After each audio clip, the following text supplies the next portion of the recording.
अभी हम कब्रिस्तान में हैं। जैसा कि आप देख सकते हैं कि यहाँ कुछ पेड़ भी है।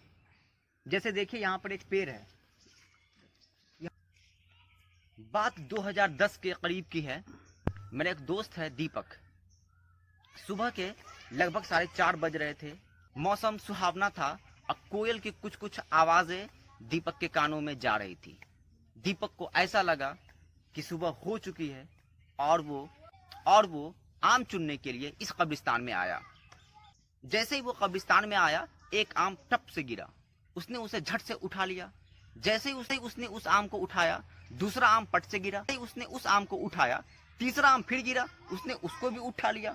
जैसे ही उसने तीसरे को उठाया, चौथा आम गिरा, फिर पांचवा गिरा, फिर छठा गिरा। यानी कि लगातार कई आम एक पर एक करके गिरते रहे और वो झटपट से आम को इकट्ठा करने लगा। जैसे ही आम इकट्ठा हो गए, उसके दिमाग में एक बात आई कि हवा तो उतनी तेज चल नहीं रही है, फिर ये आम इतना जल्दी जल्दी गिर क्यों रहा है। जैसे ही उसके माइंड में ये बात आई, उसकी नजर यकायक ऊपर की तरफ चली गई।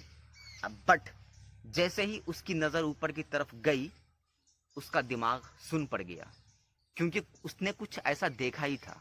उसने देखा कि आम के पेड़ पर एक आदमी पूरे राजा के लिबास में मुकुट पहने हुए आम के एकदम ऊपर के छोर पे खड़ा है और वहां से आम तोड़ करके गिरा रहा है।